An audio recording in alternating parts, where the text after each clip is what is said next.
So now in the second stanza, Aunt Jennifer's fingers fluttering through her wool. Aunt Jennifer's fingers, Aunt Jennifer जो है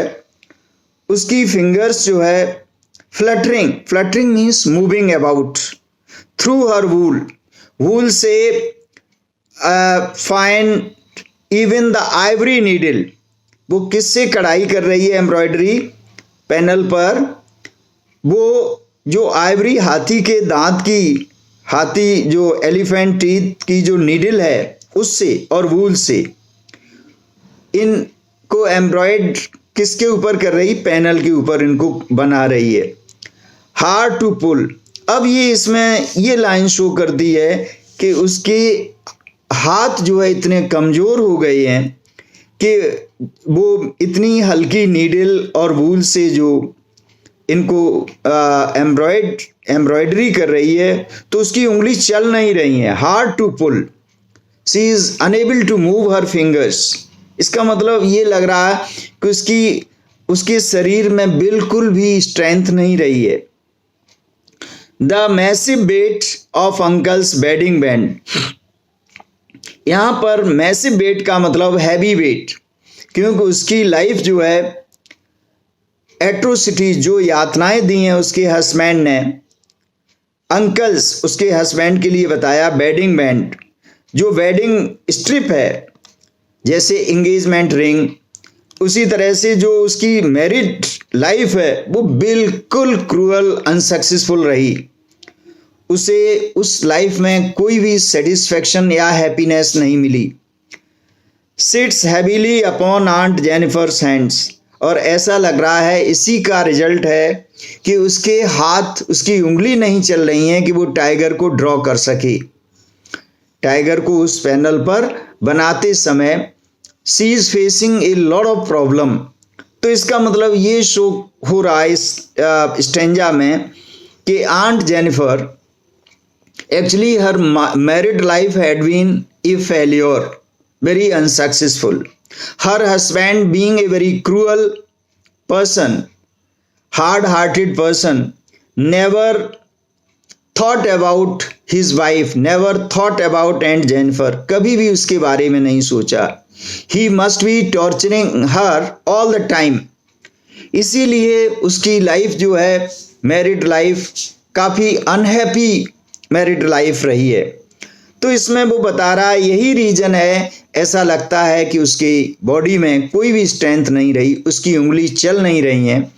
हाथ elephant teeth की जो needle है और वूल है उससे वो उस कढ़ाई कर रही है पैनल के ऊपर। तो टाइगर्स बनाते समय, टाइगर्स को ड्रॉ करते समय she is facing a lot of problem, बहुत उसको मुश्किल आ रही है। अब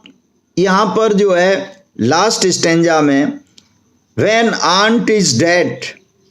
when aunt is dead her terrified hands will lie, poet बता रहा है, पोइट क्या बता रही, व्हेन आंट इज डेड, जब आंट जेनिफर की डेथ हो जाएगी, when aunt is dead her terrified hands will lie, तो उसके जो हैंड्स को क्या कहा गया है, टेरिफाइड हैंड्स, ये भी मेटाफर है इसमें। Terrified hands will lie still ringed with, ringed means surrounded, ये डर जो बैठा हुआ है हस्बैंड का उसके दिल में, ये डर मरने के बाद भी नहीं जाएगा।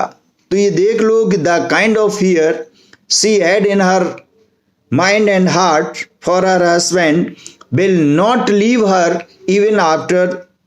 हर डेथ, उसके बाद भी वो बना रहेगा डर, इतनी भयभीत हो चुकी है अपने हस्बैंड से। नाउ ऑडियल्स स्टिल रिंग्ड विद ऑडियल्स, ऑडियल्स कहते हैं हार्ड एक्सपीरियंसेस,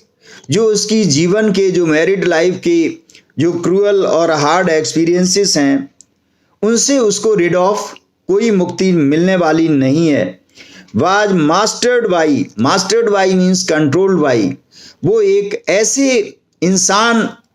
के अंडर में कंट्रोल्ड हुई है, मतलब उसका ये कौन है, उसका husband, her husband being a very hard hearted person, a very cruel person, उसने उसको इतना सताया है, इतना कंट्रोल किया है कि वो डर, वो फियर शायद मरने के बाद भी नहीं जाएगा, उसके साथ रहेगा। The tigers in the panel, लेकिन जो बोर्ड, पैनल जिस बोर्ड पर वो टाइगर्स की एम्ब्रॉयडरी कर रही है, टाइगर्स बना रही है, that she made will go on prancing, लेकिन they will become immortal, ever lasting, they will always go jumping throughout, वो सीधे जो है जंप करते रहेंगे, प्राउड एंड अनअफ्रेड। और टाइगर्स को उसने क्या किया है, सी कंपेयर्ड द टाइगर्स